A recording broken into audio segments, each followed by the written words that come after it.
পারতাম না। আসল আমরা শ্রেষ্ঠ নবী পেয়েছি কেমনে? আমি ছোট ছোট করে কিছু কথা বলবো। আজ আমাদের ঈমান একেবারেই তলানিতে চলে গেছে। ঈমান আমাদের নাই বললেই চলে। যার কারণে ঈমান বিষয়ে কয়েকটি কথা আমি বলবো। এক নাম্বার হলো আল্লাহর নবী মুহাম্মদ রাসূলুল্লাহ সাল্লাল্লাহু আলাইহি ওয়াসাল্লাম নবীজি যখন ছোট ছিলেন, তিনি যখন মায়ের কোলে ছিলেন, অবুঝ সন্তান, বাবা ইন্তেকাল করে চলে গেছে, নবীজির আম্মা আমেনা তিনি আক্ষেপ করে বললেন, আহারে, আজকে যদি মুহাম্মদের বাবা বেঁচে থাকতো তাহলে মক্কার অলিগলি মুহাম্মদকে হাতে ধরে ঘুরাইয়া দেখাতো। আমাদেরকে খেয়াল আছে তো আপনাদের? অলিগলিটা ঘুরাইয়া দেখাতো। দ্বিতীয় আক্ষেপ করেছে, যদি মুহাম্মদের বাবা বেঁচে থাকতো মক্কায় যে মেলা হয় এই মেলায় তাকে নিয়ে গিয়ে তাকে কিছু খেলনার জিনিস কিনে দিত। আক্ষেপ করছে কে? নবীর মা। কে? সবাই বলেন কে? নবীর মা। আল্লাহ রাব্বুল আলামিন আরশে আজিম থেকে ঘোষণা পাঠালেন জমিনের মধ্যে, ওহে নবীর মা, তুমি যে আক্ষেপ করেছো শুনে রাখো, আমার নবী মুহাম্মদ রাসূলুল্লাহ সাল্লাল্লাহু আলাইহি ওয়াসাল্লামকে আমি 1,24,000 মতান্তরে 2,24,000 নবীর মধ্যে শ্রেষ্ঠ বানিয়েছি। আমার নবীর জন্য দুইটা আক্ষেপ তুমি করেছো, শুনে রাখো। প্রথম আক্ষেপ করলেন, তার বাবা বেঁচে থাকলে মক্কার অলিগলি তারে ঘুরায় দেখায় দিত, আমি আল্লাহ এর চাইতে 1000 লক্ষ কোটি গুণ বেশি আমার নবীকে ভালোবাসি। আমি রব্বুল আলামিন আমার নবীকে শুধু মক্কার অলিগলি ঘুরাতে চাই না, সারা পৃথিবী ঘুরাইয়া দিয়া বাইতুল মাকদাস হয়ে আমি আল্লাহর আরশ আজিম পর্যন্ত এনে পৌঁছায়া দিব। দিছে না? দিছে না? নবীজি মেরাজে গিয়েছিলেন, গেছেন না? গিয়েছেন। মেরাজে নবীজি গিয়েছেন, আর কোন নবী যেতে পারেন না। তাহলে আমাদের নবী শ্রেষ্ঠ নবী, আমাদের নবী শ্রেষ্ঠ নবী। কথা বলবেন, আমাদের নবী শ্রেষ্ঠ নবী। ওহে মা আমেনা, আমার নবীর জন্য তুমি দ্বিতীয় আক্ষেপ করেছো। মক্কার মেলা থেকে তার বাবা বেঁচে থাকলে তাকে খেলনার জিনিস কিনে দিত, কাঠের খেলনা অথবা প্লাস্টিকের খেলনা। আমি রব্বুল আলামিন আরশ আজিম থেকে ঘোষণা দিচ্ছি, আমি আমার নবীর জন্য খেলনার জিনিস কাঠের নয়, প্লাস্টিকের নয়, নবীর জন্য আমি আল্লাহ আসমানের 4টা খেলনার জিনিস বানায়া দিব। সুবহানাল্লাহ। আবু সুফিয়ান বলতেছিল একবার যে বিষয়টা বুঝতাম না, মুহাম্মদ যখন সোজা হয়ে থাকে শোয়া অবস্থায়, এই ছোট্ট শিশু যখন শোয়া থাকে তখন আকাশের 4টাও মুহাম্মদের চেহারার দিকে তাকিয়ে থাকে। সুবহানাল্লাহ। তার চেহারা বরাবর থাকে। মুহাম্মদ যখন ডান পাশে ফিরে যায় আসমানের 4টাও ডান পাশে ফিরে যায়, মুহাম্মদ যখন বাম পাশে ফিরে যায় আসমানের 4টাও বাম পাশে ফিরে যায়। ঘটনাটা বুঝলাম না। আল্লাহ রাব্বুল আলামিন জগৎবাসীর জানায়া দিলেন, নবীর মা আক্ষেপ করেছিল, নবীর বাবা বেঁচে থাকলে তারে মক্কার জমিন থেকে কিছু খেলনার জিনিস কিনে দিত। আমি আল্লাহ তাআলা ঘোষণা দিয়েছি আমার নবীকে প্লাস্টিক কাঠের খেলনা নয়, আমি আল্লাহ রাব্বুল আলামিন নবীর জন্য আসমানের 4টা খেলনার জিনিস বানায়া দিলাম। সুবহানাল্লাহ, সুবহানাল্লাহ। কত বড় মর্যাদাবান নবী আমাদের। সেই নবীর পথ ছেড়ে দিয়ে উল্টা পথে আমরা হাঁটি। কি বলেন? উল্টা পথে আমরা হাঁটি। নবীর নাম শুনলে সাল্লাল্লাহু আলাইহি ওয়াসাল্লাম ওই জাতি পড়তে পারে না। আছে কি না? কথা বলেন, আছে কি না? আছে। আসুন, যে নবীর উম্মত হয়েছি সে নবী হলেন শ্রেষ্ঠ নবী। দ্বিতীয়ত, যে কিতাব পেয়েছি আমরা কোরআনুল কারীম, এটা হলো শ্রেষ্ঠ কিতাব। পৃথিবীতে শুরু থেকে এ পর্যন্ত কিয়ামত পর্যন্ত যত লেখক আসবে তারা বিভিন্ন কিতাব, বিভিন্ন বই, গল্প যারা লিখবে, কবিতা যারা লিখবে, তারা প্রত্যেকটা বইয়ের প্রথম পৃষ্ঠায় অথবা শেষ পৃষ্ঠায় তাদের অভিমত প্রকাশ করবে যে আমার এই লিখনীতে ভুল থাকতে পারে, অশুদ্ধ হতে পারে, বচনভঙ্গি ঠিক না হতে পারে, আপনারা এটাকে বিনয়ের সাথে এটা ক্ষমা সুন্দর দৃষ্টিতে দেখবেন। এটা লেখা থাকবে। কিন্তু কোরআনুল কারীম এমন এক কিতাব আল্লাহ দিলেন, যেই কিতাবে আল্লাহ তাআলা নিজেই বলেছেন যালিকাল কিতাবু লা রাইবা ফি হুদাল লিল মুত্তাকিন। এটা হলো এমন এক কিতাব, এমন এক কোরআন যার মধ্যে কোনো সন্দেহ নাই। সুবহানাল্লাহ, সুবহানাল্লাহ। এই কিতাব, এই কোরআনের মধ্যে কোনো সন্দেহ আছে? সবাই তো বলেন না, আছে? কোনো সন্দেহ আছে? এই কোরআনের বা থেকে সিন পর্যন্ত, বিসমিল্লাহর বা, মিনাল জিন্নাতি ওয়াল নাস, সিন, বা থেকে সিন পর্যন্ত কোনো সন্দেহ নাই। আছে? কথা বলেন, আছে? নাই। যে ব্যক্তি কোরআনের একটা অক্ষরের উপরেও সন্দেহ করবে, তার জিন্দেগীর সমস্ত আমল বরবাদ হয়ে যাবে, তার ঈমান থাকবে না, তার ঈমান থাকবে না। অতএব আমরা বিশ্বাস করি আল্লাহ তাআলা আমাদেরকে যে কোরআন দিয়েছেন এটা সত্য। এটা কি সত্য? বলেন কি সত্য? এবং শ্রেষ্ঠ কিতাব, এবং শ্রেষ্ঠ কিতাব। এই কিতাবের জন্য আল্লাহ তাআলা নিজেই বলেছেন যালিকাল কিতাবু লা রাইবা ফি। এমন কিতাব আমি তোমাদেরকে দিয়েছি যার মধ্যে কোনো সন্দেহ নাই। হযরত ওমর ফারুক রাদিয়াল্লাহু তাআলা আনহু, তিনি যখন ইসলাম গ্রহণ করেন নাই, ইসলামের স্বর্ণ যুগের আগে তিনি যখন ইসলামের বিরোধিতা করছেন, আল্লাহ তাআলা তার অন্তরের মধ্যে হেদায়েতের নূর প্রেরণ করলেন। তিনি গেলেন যে মুহাম্মদ নামে একজন আমাদের ধর্মকে অবজ্ঞা করে, তার এক আল্লাহর ইবাদত বন্দেগী করে, তাকে পৃথিবী থেকে সরাইয়া দেওয়া হবে। তিনি আল্লাহর নবীর কাছে গিয়েছেন কি জন্য? নবীজিকে কতল করার জন্য। আল্লাহ তাআলা তার অন্তরের মধ্যে হেদায়েতের নূর পাঠাইয়া দিলেন। এই ওমর রাদিয়াল্লাহু তাআলা আনহু নবীজির সামনে গিয়ে ইসলাম গ্রহণ করে নিল। সুবহানাল্লাহ। ইসলাম গ্রহণ করার পরে হযরত ওমর ফারুক রাদিয়াল্লাহু তাআলা আনহু বলতেছেন, হে আল্লাহর রাসূল, আল্লাহ কি সত্য? তিনি বললেন হ্যাঁ। আপনি নবী সত্য? নবীজি বললেন হ্যাঁ। কোরআন সত্য? বললেন হ্যাঁ। দ্বীন কি সত্য? বললেন হ্যাঁ। তখন হযরত ওমর ফারুক বললেন, হে নবী, তাহলে আর গোপনে পলায়া পলায়া কোনো ইসলামের দাওয়াত হবে না, আজ থেকে ওপেন ইসলামের দাওয়াত হবে। কারণ আল্লাহ যদি সত্য হয়, কিয়ামত সত্য, ফেরেশতারা সত্য, নবীরা সত্য, কোরআন সত্য যদি হয়, তাহলে ইসলামের দাওয়াত ওপেন হবে, গোপনে কোনো ইসলামের দাওয়াত হবে না। কথা ঠিক কিনা? আমরাও তো চাই ইসলাম প্রত্যেক দুয়ারে দুয়ারে পৌঁছে যাক, চাই কিনা? কথা বলেন, চাই কিনা? চাই। কারণ এটা ছাড়া আমি আমার ঈমান নিয়ে কবরে যাব, আল্লাহর কসম, এটার কোনো গ্যারান্টি নেই। কোনো গ্যারান্টি নাই।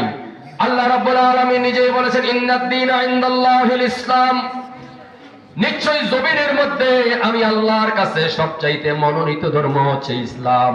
ইসলাম ছাড়া অন্য কোনো ধর্মের মূল্য আমার কাছে নাই। তাহলে আমরা এখন যে মতবাদে চলতেছি, যে নেশায় মত্ত, যে বিষয়ে আমরা উদাসীন হচ্ছি, আমরা কি আমাদের আমল সম্পর্কে আল্লাহর কাছে ধর্ণা দেওয়া লাগবে না? কথা বলেন, লাগবে না? লাগবে কি না? লাগবে। এবার আসুন, আমি যে কথাটা প্রথম বলেছি যে আমাদের ঈমানের দুর্বলতা দেখা দিচ্ছে, দিনে দিনে ঈমান সবল হচ্ছে না, দিনে দিনে দুর্বল হচ্ছে, এই বিষয়ে আমরা একটু কথা বলি। আমি প্রথমে আপনাদেরকে বলি, আমি কোরআনুল কারীমের যে আয়াত তেলাওয়াত করেছি, আল্লাহ তাআলা বলেছেন ইয়া আইয়ুহাল্লাযীনা আমানুত্তাকুল্লাহ। এই ঈমানদাররা, ঈমান গ্রহণ করেছো, এখন তোমার প্রথম কাজ হলো আল্লাহর উপরে ঈমান এনে সৎ কাজ করা।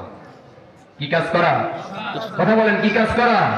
সৎ কাজ করা। এখন যে ব্যক্তি সত্যের দাওয়াত দেয়, সৎ কাজ করে, তার বিরোধিতা আমরা শুরু করি, করে কিনা? এটা নতুন নয়, এটা পৃথিবীর শুরু থেকে, পৃথিবীর শুরু থেকে এটা এমন হয়েছে। হযরত ইব্রাহিম আলাইহিস সালাম দ্বীনের দাওয়াত দিয়েছেন, দিয়েছেন না? কথা বলতে হবে, দিয়েছেন না? দিয়েছে। আপনাদের কষ্ট হয়? কষ্ট হওয়ার কথা তো না, কারণ গানের অনুষ্ঠানে গেলে তো এর চাইতে আরো বেহাল অবস্থা থাকতো। এখন তো একটু সৌন্দর্যের মধ্যে আছেন, আছেন কিনা? আছেন। তো ইব্রাহিম আলাইহিস সালাম দ্বীনের দাওয়াত দিতে গিয়েছিলেন। যখন ওই দেশের রাষ্ট্রপ্রধান দেখলো যে ইব্রাহিম তো আমার দ্বীন নিয়ে ছুটতেছে, আমার দ্বীনের মধ্যে আমরা থাকতে দিচ্ছে না, ইব্রাহিম তার এক আল্লাহর দাওয়াত দিচ্ছে, অতএব ইব্রাহিমকে দমায়ে দাও। কি করো? দমায়ে দাও। সিদ্ধান্ত কার?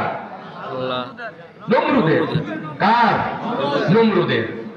আল্লাহ রাব্বুল আলামিন আসমান থেকে ওহী নাযিল করলেন, ওহে ইব্রাহিম আমার নবী, আপনি ভয় পাবেন না, কারণ আমি আল্লাহ রাব্বুল আলামিন যে নমরুদ আপনার বিরুদ্ধে ষড়যন্ত্র করে তার মালিকও আমি।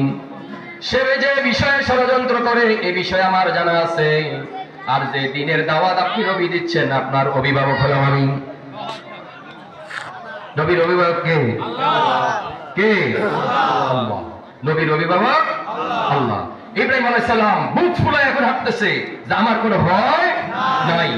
এখন নমরুদ চিন্তা করছে ইব্রাহিমকে যদি দমায়া না দেওয়া যায় তাহলে দিনের দাওয়াত বন্ধ হবে না। কথা বলবেন, দিনের দাওয়াত বন্ধ হবে না। ইব্রাহিম আলাইহিস সালামকে দমায়া দেওয়ার জন্য তারা চিন্তা করলো, শেষ পর্যায়ের কথা বলি, আগুনের কুণ্ডুলি বানালো আমরা জানি। বলে হুজুর এ বিষয়ে আমরা জানি, আপনি আলোচনা কেন করতেছেন? ওই যে বলছি আমাদের ঈমান দুর্বল হয়ে যাচ্ছে, আমি সেদিকে যাচ্ছি। ইব্রাহিম আলাইহিস সালামকে কোথায় ফেলবে? আগুনে ফেলবে। সিদ্ধান্ত হয়েছে। এখন যতই ফেলতে চায় তত পিছনে যায়, ফেলতে পারে না। ইবলিস চিনেন তো? চিনেন? আপনাদের আত্মীয় স্বজন লাগেনি? কি খালাতো ভাই মামাতো ভাই কিছু লাগে না তো? সবার সম্বন্ধী কিছু মনে হয় না তো? আছে আছে, এর মধ্যেই অনেকে আছে ইবলিস যে তার আপন ভাই এটা বুঝাই যায়। আছে না?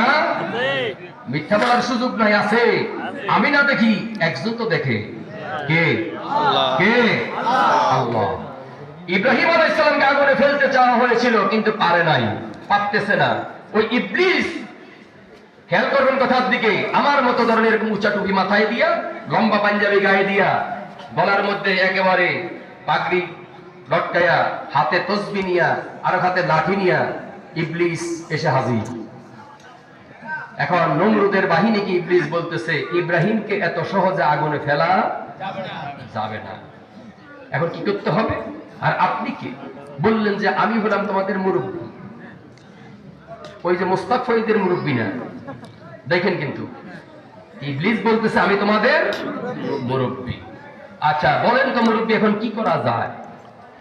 বলল যদি ইব্রাহিমকে আগুনে ফেলতে হয় তাহলে সর্বপ্রথম তোমাদেরকে এখানে একটা গানের আয়োজন করতে হবে, নৃত্যের আয়োজন করতে হবে, মহিলাদেরকে উলঙ্গ বেহায়াপনার মাধ্যমে এখানে একটা গানের আয়োজন করতে হবে, তাহলে ইব্রাহিমকে আগুনে ফেলা যাবে। তারা কষ্ট করলো, কেন এটা আয়োজন করব? বললেন ইব্রাহিমকে তোমরা যদি আগুনে ফেলতে চাও, ইব্রাহিমের রবের ফেরেশতারা এখানে এসে দাঁড়িয়ে যায়, যার কারণে তোমরা সফল হও না। তোমরা যদি নৃত্যের আয়োজন করো, এই বেহায়াপনার আয়োজন করো, তাহলে আল্লাহর ফেরেশতারা সরে যাবে, আর তখনই তোমরা ইব্রাহিমকে আগুনে ফেলে দিতে পারবে। বুদ্ধি দিয়েছে কে? শয়তান। কথা বলেন কে? যখন সবাই বলেন কে? ইবলিস চায়। কে? ইবলিস চায়। বুদ্ধি ইবলিস চাইছে। আজকেও তো আমাদেরকেও দেয়, দেয় না? দেয় না? দেয়। এখন ইবলিস বুদ্ধি দেওয়ার পরে তারা এটা করছে। আরো আছে, আমি সেদিকে যাচ্ছি। তো বুদ্ধি দেওয়ার পর যখন আল্লাহর ফেরেশতারা লজ্জায় চলে গেছে, ইব্রাহিম আলাইহিস সালামকে ফেলতে চায়, যখন আগুনের দিকে যাইতে বলে, আচ্ছা বলেন তো আগুন জ্বালায় যদি আমার আপনি যাইতে বলেন, আমি যাবো? আপনি যাবেন? কেউ যাবে? পাগলও তো যাবে না। যাবে? যাবে না। ইব্রাহিম আলাইহিস সালামকে সামনে ঠেলতে চায়, তিনি পিছনে আসে। এরপরে ইবলিস এসে বুদ্ধি দিল যে হ্যাঁ একটা সরকা বানাও, এটার মধ্যে ইব্রাহিমকে বাঁধো, আর একেবারে ঘুরানোর শেষ পর্যায়ে গিয়ে তাকে ছেড়ে দাও, ইব্রাহিম আগুনের মধ্যে গিয়ে পড়বে। বুদ্ধি দিয়েছে কে? কে? ইবলিস। আল্লাহ রাব্বুল আলামিন ঘোষণা করলেন ইবলিস তুমি বুদ্ধি দিয়েছো, মনে রাখবে। আল্লাহ রাব্বুল আলামিন ইব্রাহিম আলাইহিস সালামের জন্য আরশে আযীম থেকে আওয়াজ পাঠায়া দিয়েছেন, কুল ইয়া নারু কুনি বারদান ওয়া সালামান আলা ইব্রাহিম। আল্লাহু আকবার। এই জমিনের আগুন মনে রাখবে আমার নবী ইব্রাহিমের জন্য তুমি শান্তিদায়ক হয়ে যাও। ঘোষণা কার? জোরে বলেন কার? আর শাজিম থেকে আল্লাহ তাআলা ঘোষণা দিয়েছেন এই দুনিয়ার আগুন খবরদার আমার নবী ইব্রাহিমের একটা কসম পর্যন্ত পোড়াতে পারবে না। আমার নবীর জন্য তুমি শান্তিদায়ক হয়ে যাও। নির্দেশ কাটতে হবে আল্লাহ। জোরে বলেন আল্লাহ। এখন তারা সরকা বানায় ইব্রাহিম আলাইহিস সালামকে বাঁধছে, এক পর্যায়ে ছেড়ে দিবে। আল্লাহ তাআলা জিবরাইল আলাইহিস সালামকে বলে, জিবরাইল জান্নাত থেকে দুইজন ফেরেশতা নিয়ে একটা চেয়ার নিয়ে আগুনের কুণ্ডলী মাঝখানে বসায় দাও। সুবহানাল্লাহ। নির্দেশ কার? বাঁচায় দেয় কে? জোরে বলেন কে? আপনারা জিজ্ঞাসা করলে কি কেমন আছেন, কয় হুজুর আছি আপনাকে দোয়া ভালোই। বলে না? এটা সব হুজুর আবার এই কথা বলে না, স্বার্থের দিকে আঘাত যায়। আমি আবার খোলামেলা আলোচনা করতে ভালো জানি।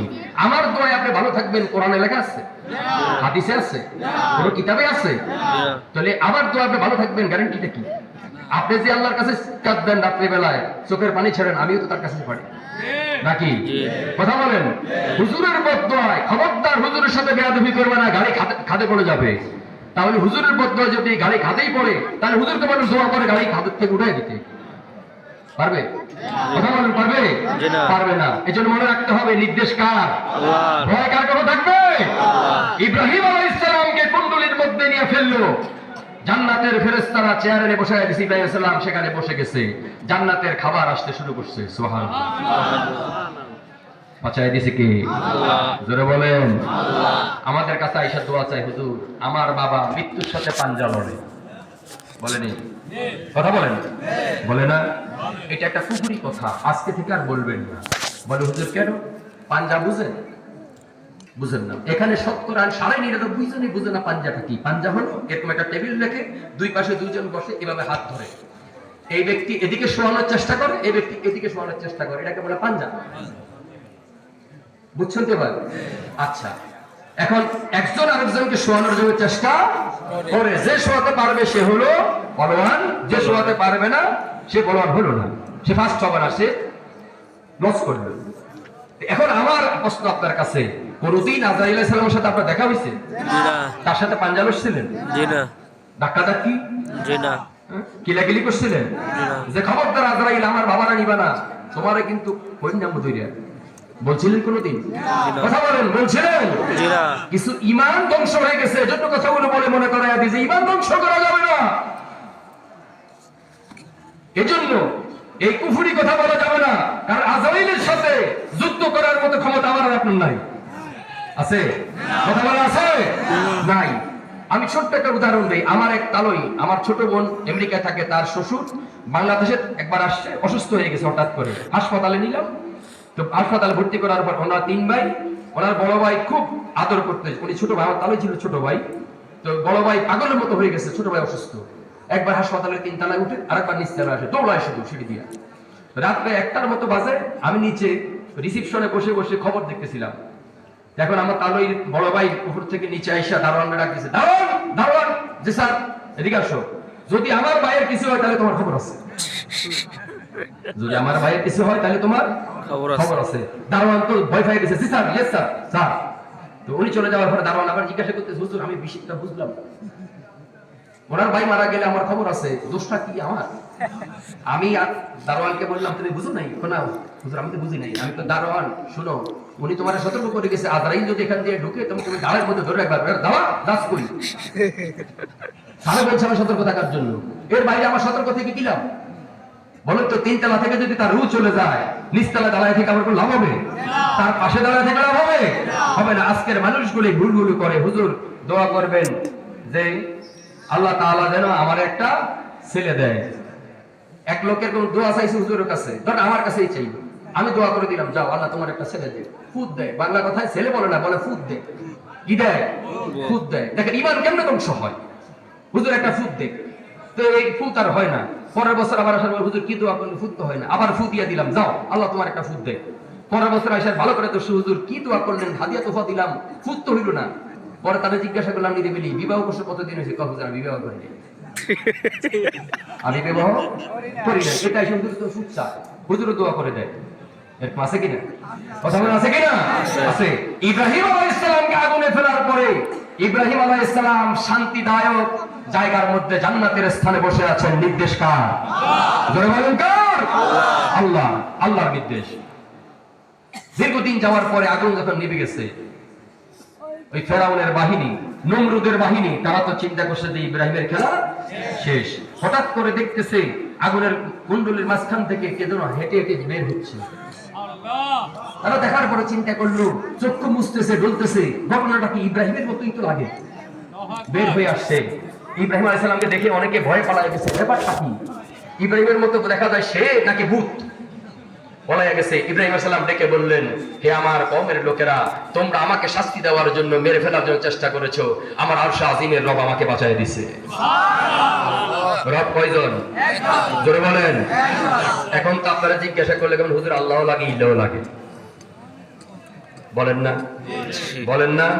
দেখেন ইমানটা ধ্বংস কেমনে হয়? আল্লাহ লাগে ইল্লাহ লাগে, যদি আল্লাহরও লাগে শয়তানেরও লাগে, আপনি জানেন যাবেন? আল্লাহর পরে তো প্রতিদ্বন্দ্বী হলো কে? ইবলিস। কে? ইবলিস। কথা বলেন কে? ইবলিস। এখন আপনার যদি আল্লাহরও লাগে ইবলিসেরও লাগে, তাহলে কি আপনি দুনিয়াতে শান্তি পাবেন, কবরে শান্তি পাবেন, আখিরাতে শান্তি পাবেন? পাওয়া যাবে না। একদিকে যেতে হবে। বাংলা কথায় আছে, দুই নৌকায় পাড়া দিলে ঠুস। আছে কিনা? কথা বলেন আছে কিনা? আছে। আরেকটা উদাহরণ দেই, যখন নদীতে যায় ঝড় তুফানের দিনে, তখন ঝড় তুফান যখন শুরু হয়, নদীর মাঝখানে যখন নৌকা থাকে, তখন কি বলে? আল্লাহ রে তুমি আমার বাঁচায় দাও, বাঁচায় দিলে অমুক দরবারে সিংহি দমু, অমুক মাতারে গিয়ে ছাগল দমু, অমুক হুজুরে গিয়ে হাদিয়া দমু, বলে কিনা? কথা বলেন, বলে কিনা? বলে। দোয়া চায় কার কাছে? আল্লাহর কাছে দোয়া করে যে আল্লাহ আপনি আমার বাঁচায়া দেন। আল্লাহ তাআলা যখন গোলামের চোখের পানির কারণে, কাকুতি বিরতির কারণে তারে বাঁচায়া দেয়, জমিনে আইসা পালা দিয়ে সর্বপ্রথম বলতে থাকে, আজকের মাঝিটা ভালোই ছিল, নাই লেগেছিলাম ঢুকা। বলে না? বলে না? বলে না? বলে। ইমান আছে? ইমান আছে? ডাকছিল কারে? এখন কি বলে? মাঝি ভালোই আছে। মাঝির কোন ক্ষমতা আছে? কথা বলে, মাঝির কোন ক্ষমতা আছে? নাই। আসুন এবার অন্যদিকে যাই। আমরা যে মানুষ, এই ময়দানে যারা দাঁড়িয়ে আছেন, যারা বসে আছেন, সবাই কি বুকে হাত দিয়ে বলতে পারবেন আজকে ৫ ওয়াক্ত নামাজ পড়ছি? বলতে পারবেন? সবাই বলতে পারবে? আমি হাত উঠাতে বলবো না, আমি ইশারা ইঙ্গিতে বলবো না, আমি শুধু এতটুকু প্রশ্ন করি, আমরা সবাইকে বলতে পারবো যে আজকে ৫ ওয়াক্ত নামাজ পড়ছি? বলা যাবে? যাবে না। সকালবেলা ঘুম থেকে উঠার আগে যারাই নামাজ পড়ছেন, এরা আল্লাহ শুকরিয়া আদায় করছেন, আলহামদুলিল্লাহিল্লাযী আহইয়ানা বা'দা মা আমাতানা ওয়া ইলাইহি নুশুর। এই দোয়া কয়জন পড়ছেন?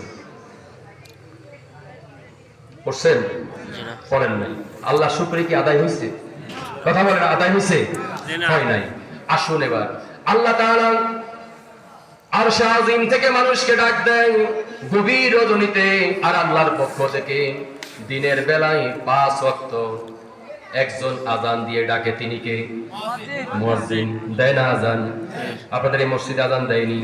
দেয়। মুয়াজ্জিন যখন আজান দেয়, হাইয়া আলাস সালাম, আসো নামাজের দিকে, হাইয়া আলাল ফালাহ, এসো কল্যাণের দিকে। কল্যাণের দিকে আসলে তোমার কপাল খুলে যাবে, তোমার মঙ্গল হবে, তুমি জান্নাতবাসী হয়ে যাবে, জাহান্নাম থেকে তুমি মুক্তি পেয়ে যাবে। ডাক দেয় কে? মুয়াজ্জিন।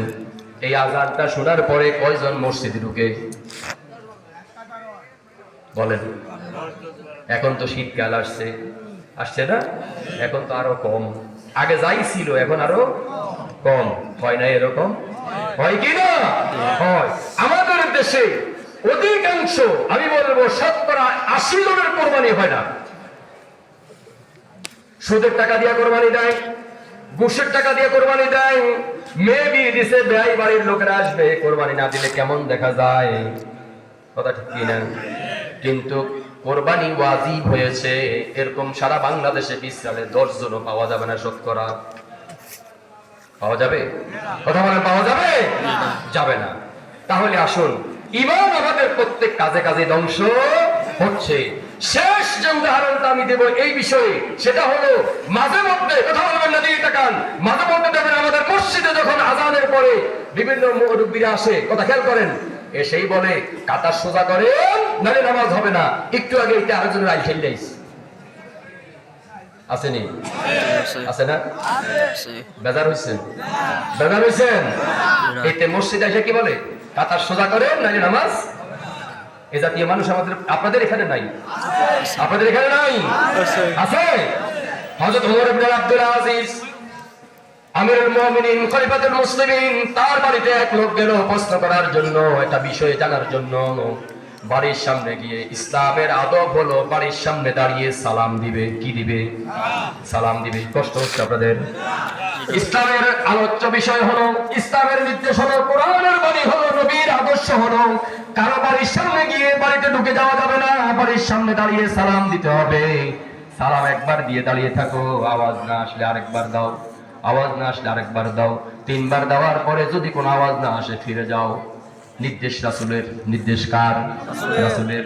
কিন্তু আমরা এখন বাড়িতে গিয়া ডাক তো দেই না, সালাম তো বাদ, গলা তাও দেয় না, গিয়া ডাক দেয় বাবি বাড়িতে আসেননি, দেয়নি, কথা বলেন দেয়নি। বাড়ির সামনে গিয়ে ডাক দেয় বাবি বাড়িতে আসেননি, বাবি বলে আহারে ভাই হেলাইয়া অনেকদিন হয়েছে তোর লোকের দেখা নাই, মাথার কাপড়ও নাই, বুকের কাপড়ও নাই। আপনাদের এই এলাকায় তো এরকম নাই, আছে? কি বলেন আছে? আপনাদের এলাকায় আছে? কিন্তু ইসলামের বাড়ি হলো, ইসলামের নিয়ম হলো কারো বাড়ির সামনে গিয়ে বাড়িতে প্রবেশ করা যাবে না।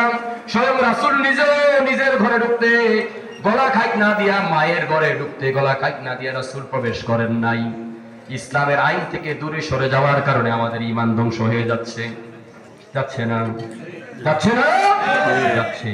হযরত ওমর ইবনে আব্দুল আযীজের বাড়ির সামনে গিয়ে সালাম দিল, খবর নাই। দ্বিতীয় সালাম দিল, আওয়াজ নাই। তৃতীয় সালাম দিল, আওয়াজ নাই, ফিরে যাচ্ছে। হঠাৎ করে বাড়ি থেকে একটা ছোট্ট বাচ্চা বের হয়ে জিজ্ঞাসা করলো, কাকে খোঁজার জন্য আসছেন? বলে আমিরুল মুমিনিনকে খোঁজার জন্য। বলেন আমিরুল মুমিনিন বাড়িতে নাই, দূরে কুফে গেছে পানি আনতে। কোন জায়গায়? অমুক জায়গায় কুফে গেছে। এই লোক ওই সেই জায়গায় চলে গেছে, গিয়ে দেখলেন আমিরুল মুমিনিন তিনি কূপ থেকে পানি উঠাচ্ছেন। কি করে? পানি উঠাচ্ছেন। ইসলামী রাষ্ট্রের প্রধান আমিরুল মুমিনিন, মুসলমানদের নেতা, সুবহানাল্লাহ, একজন রাষ্ট্রের প্রেসিডেন্ট নিজে পানি উঠাচ্ছেন। তিনি নিজে পানি উঠাচ্ছেন। সামনে আসলে যে বলছি মসজিদে ঢুকে বলে কাতার সোজা করেন, এদের বিষয়টা বলে দিই, না বুঝলে তো বুঝবেন না। এখন আমিরুল মুমিনিন পানি উঠাচ্ছে, এটা দেখে ওই লোক সালাম দিয়ে বলতেছে, আমিরুল মুমিনিন আপনি কষ্ট করে পানি উঠাচ্ছেন, আমাকে দেন, আমি পানিটা উঠাইয়ে দিই। আমিরুল মুমিনিন বলল, না এটা তোমার কাজ না, এটা আমার কাজ, আমাকে করতে দাও, তুমি কি জন্য আসছো সেটা বলো। এখন এই লোক বারবার ভোগ করতেছে যে আমিরুল মুমিনিন আপনার কষ্ট হচ্ছে, আমাকে দেন, আমি পানিটা উঠাইয়ে দিই। বললেন যে না, এটা তোমার কাজ না, এটা আমার কাজ, আমাকে করতে দাও। তিনি পানি উঠালেন। পানি উঠানো শেষ হলো, কাঁধে নিয়ে মাথায় নিয়ে রওনা হলেন। ওই আগন্তুক বললাম আমিরুল মুমিনিন পানি নিজে উঠালেন, কষ্ট করলেন, নিজে কাঁধে নিয়ে মাথায় নিয়ে রওনা হলেন। আপনার কষ্ট হবে, আমার দেন, আমি একটু বহন করি। আমিরুল মুমিনিন বললেন, না ভাই এটা তোমার কাজ নয়, এটা আমার কাজ, আমাকে দাও, আমার কাজ আমি করি, তুমি কি জন্য আসো সেটা বলো। হাঁটতেছে দুইজন। পথিমধ্যে যাওয়ার পরে ওই আগন্তুক ব্যক্তি বলল, আমিরুল মুমিনিন পানি নিজে উঠালেন, আমাকে উঠাতে দিলেন না, নিজে বহন করলেন, আমারে বহন করতে দিলেন না। আপনি যদি একটু কষ্ট করে বসেন তাহলে আমি আমার প্রশ্নটা করতে চাই। আমিরুল মুমিনিন, কথা খেয়াল করেন এদিকে, আমিরুল মুমিনিন একটা মাটির মধ্যে বসছে, একটা হাঁটুকে দাঁড় করায়া রাইখা মাথার মধ্যে যে কলস ছিল এটা ওই দাঁড় করানো হাঁটুর মধ্যে রাখছে। এখন ওই আগন্তুক ব্যক্তি বলতেছে, আমিরুল মুমিনিন যে প্রশ্ন করার জন্য আমি আসছি সেটা পরে করি, আগে আমার উত্তর দেন।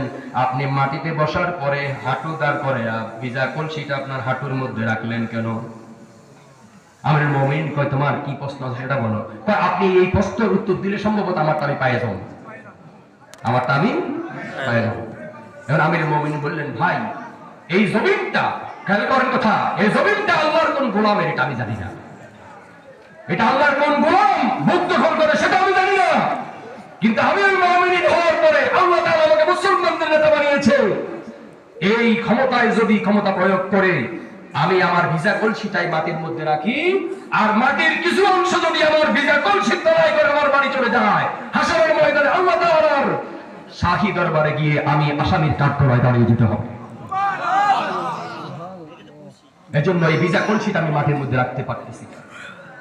ওই ব্যক্তি বলতেছে, আমিরুল মুমিনিন আমি আমার প্রশ্নের উত্তর পাইয়া গেছি, আমার প্রশ্নের উত্তর আর লাগবে না। আমিরুল মুমিনিন জিজ্ঞাসা করলেন, না বলো কি জন্য এসছো? বলতেছে, আমিরুল মুমিনিন আমি আসছিলাম, আমার জমিনের পাশে একটা জমিন কার জন্য খিল পড়ে আছে, খিল বুঝেন তো, খালি পড়ে আছে, কোনো ফসল করে না, দীর্ঘ বছর হয়ে গেছে, এটা কার জানিও না। আমি এসছি কষ্ট করার জন্য যে এটার মাঝখানে আইলটা উঠাইয়া দিয়া আমারটার সাথে এটা নেওয়া যায় কিনা। উত্তর পাইছে না? কথা বলেন, পাইছে না? পাইছে। আমাদের দেশের জমিনদাররা, যারা জমিনের মালিক, কি করে এখন ফজরের আজানের আগে গিয়া গোস দিয়া কোদালে দিয়া এই কাটে, আইলগুলো কাটে। কে কত জমিন বাড়াইতে পারে? করেনি। কথা বলেন, করেনি। ইসলামের পরিবেশ কি এটা? ঈমান ধ্বংস হচ্ছে, হচ্ছে কিনা? কথা বলেন, হচ্ছে কিনা? তাহলে ইব্রাহিম আলাইহিস সালামকে বাসায় দিয়েছে কে? আল্লাহ। এবার আসেন, আমরা মানুষ হওয়ার পরেও আল্লাহর শুকরিয়া আদায় করি না, কিন্তু একটা পশু আল্লাহ শুকরিয়া আদায় করে, করে কিনা? কথা বলেন, করে কিনা? আমাদের স্ত্রীদের, আমাদের মায়েদের যে সন্তানগুলো হয়, সন্তান ভূমিষ্ঠ হওয়ার পরে এই সন্তানটা চিত হয়ে শুয়ে থাকে, ডানেও ফিরতে পারে না, বামেও ফিরতে পারে না, পারে পারে না, উঠে বসতেও পারে না, দাঁড়াতেও পারে না। কিন্তু লক্ষ্য করেন, আপনার বাড়িতে একটা গরু আছে, কি আছে? কথা দিয়ে গেল নাই, কি আছে? একটা গরু আছে। গরুটা যখন বাচ্চা দেয়, বাচ্চা যখন জমিনের মধ্যে ভূমিষ্ঠ হয়, এই বাচ্চাটা উঠে দাঁড়ানোর চেষ্টা করে, করে কিনা? কথা বলবেন, করে কিনা? করে। এই বাচ্চাটা উঠে দাঁড়ানোর চেষ্টা করে, মালিক ধরে উঠায় দেওয়া লাগে না। আর শাহজিন থেকে আল্লাহ তাআলা ঘোষণা দেন, হে গরুর বাচ্চা দাঁড়িয়ে যাও, দাঁড়িয়ে যাও। বাচ্চাটা দাঁড়িয়ে যায়, কার নির্দেশে? আল্লাহর নির্দেশে। আল্লাহ তাআলা তার মাথার মধ্যে বুদ্ধি দিয়ে দেয়, তোমার মায়ের পিছনের দুই রানের মাঝখানে তোমার জন্য খাদ্য আছে, সেখানে যাও। যায় কিনা? নাকি কোনো ইউনিভার্সিটিতে পড়ছে, স্কুলে, কলেজে, মাদ্রাসায় পড়ালেখা করছে, কিন্ডার গার্ডেনে পড়ালেখা করছে?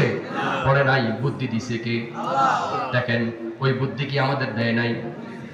ওটা হলো গরুর বুদ্ধি, আর আমাদের হলো মানুষের বুদ্ধি। কথা ঠিক কিনা? মানুষের বুদ্ধি হওয়ার পরেও আমরা আল্লাহর সন্তুষ্টি অর্জন করতে পারি না। দেখেন, এই আল্লাহর নির্দেশে ওই গরুর বাচ্চাটা আল্লাহর স্বাধীন থেকে নির্দেশের কারণে মায়ের পিছনে দুই রানের মাঝখানে যায়। উলানের মধ্যে যখন মুখ দেয়, দেয় কিনা? দেয় কিনা? দেয়। যখন টান দেয়, দুধ আসে না। আল্লাহ রাব্বুল আলামিন আর স্বাধীন থেকে নির্দেশ দেয়, ওহে গরুর বাচ্চা, তুমি যেমনে টানতেছো দুধ আসবে না, মাথা দিয়া দুইটা গুতা মারো। মারে নেই? মারে? আপনাদের দেশে মনে হয় মারে না? মারে? তারা তো আপনি শিখাই দিচ্ছেন না? কি বলো? আপনি তারা শিখাই দিচ্ছেন না? আপনার স্কুলে, কলেজে, মাদ্রাসায় পড়ছে না? তাহলে শিখছে কোত্থেকে? কে শিখাইছে? মাশাআল্লাহ। কে? আল্লাহ। আল্লাহ নির্দেশ দিছে, মাথা দিয়া দুইটা গুতা মারো। আল্লাহ শিখাই দিছে, দুইটা গুতা মারলেই দেখবা দুধটা তরল হয়ে যাবে, তোমার মুখের মধ্যে আসবে। সুবহানাল্লাহ। আল্লাহ রাব্বুল আলামিন বললেন, ওহে গরুর বাচ্চা, তুমি ইচ্ছা করলে আমি আল্লাহ রাব্বুল আলামিন তোমার জন্য মায়ের স্তনের মধ্যে একটা ছিদ্র দিতে পারতাম, কিন্তু একটা দেই নাই। আমি আল্লাহ রাব্বুল আলামিন মায়ের স্তনের মধ্যে তোমার জন্য 16টা ছিদ্র দিয়েছি। কয়টা ছিদ্র? 16টা ছিদ্র। কারণ একবারে টান দিলে তোমার গলার মধ্যে দুধ আটকে যেতে পারে, তুমি মারা যেতে পারো। আমি আল্লাহ রাব্বুল আলামিন দয়া করে মায়ের স্তনের মধ্যে তোমার জন্য যন্ত্রণাদায়ক না হয়, শান্তিদায়ক হওয়ার জন্য 16টা ছিদ্র দিয়েছি। সুবহানাল্লাহ। তাহলে গরু হুকুম পালন করলো কার? আল্লাহ। বলেন কার? পুকুর থেকে, নদী থেকে, সাগর থেকে। কাসিম ছিলেন তো? কাসিম কচ্ছপ ছিলেন?